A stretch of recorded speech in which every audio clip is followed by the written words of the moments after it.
stop doing face yoga if you are not aware of these side effects. Hi, என்னோட பேரு பவதாரணி. நான் last 10 டேஸா face yoga பண்ணி அதை நான் இன்ஸ்டால போஸ்ட் பண்ணிட்டு இருக்கேன். அண்ட் 2 டேஸ் முன்னாடி எனக்கு ஒரு டிஎம் வந்துச்சு. என்ன அதை பார்த்து சீரியஸாவே நான் ஷாக் ஆயிட்டேன். இதுதான் அந்த டிஎம். அவங்களுக்கு வந்து ஃபேஸ் யோகா பண்ணதுனால பிளாக் டாட்ஸ் வருதுன்னு சொல்லியிருந்தாங்க. எனக்குமே அந்த இஷ்யூ இருந்துச்சு. நான் ஃபர்ஸ்ட் அந்த மைண்ட் பண்ணல. அண்ட் இந்த மெசேஜ் பார்த்ததுக்கு அப்புறம் தான் எனக்கே தெரிஞ்சது. அண்ட் அதுக்கப்புறம் நான் ChatGPT அதை பத்தி கேட்ட போது நிறைய டெஃபிஷியன்சி நம்ம ஓவரா ரப் பண்றதுனால, ட்ரை ஸ்கின்ல ரப் பண்றதுனால இந்த மாதிரி இஷ்யூஸ்லாம் வரும்னு சொல்லிட்டு அதில் போட்டுருந்துச்சு.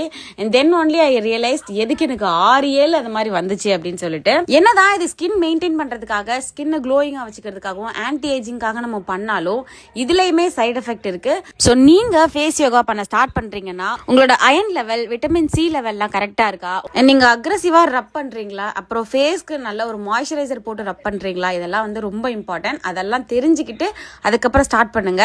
அவங்க சொன்னதுனாலதான் எனக்கே அது வந்து ஸ்ட்ரைக் ஆச்சு. So thank you so much Anandi. So last 2 டேஸா நான் வந்து இந்த ப்ராசஸை கொஞ்சம் காமா தான் பண்ணிட்டு இருக்கேன். And if you face that black dots அந்த மாதிரி இஷ்யூனா ஒரு 1 வீக் அந்த மாதிரி நீங்க ஸ்டாப் பண்ணிட்டு அதுக்கப்புறம் கூட பண்ணுங்க. அண்ட் அதுக்கப்புறம் பண்ணும்போது கொஞ்சம் ப்ராப்பரா பண்ண ட்ரை பண்ணுங்க. மாய்ஸ்சரைசர் இல்லாம தயவு செஞ்சு ஃபேஸ் யோகா பண்ணாதீங்க. ஏன்னா எனக்கே அது ஃபீல் ஆச்சு, அதனால நான் சொன்னேன். அண்ட் அதை விட ரொம்ப இம்பார்ட்டன்ட், எந்த கிரியேட்டர் சொல்றாங்க அப்படின்றதுக்காக நீங்க பிளைண்டா எதையும் ஃபாலோ பண்ண தேவையில்ல. உங்களுக்கு எதனா ப்ராப்ளம் இருந்துச்சுன்னா நீங்க அவங்களை ரீச் அவுட் பண்ணுங்க. அவங்களும் அதுக்கு ரெஸ்பான்ஸ் பண்ணலன்னா தயவு செஞ்சு அதை பண்ணாதீங்க. அதை நான் சொல்ல வந்தேன். So thank you.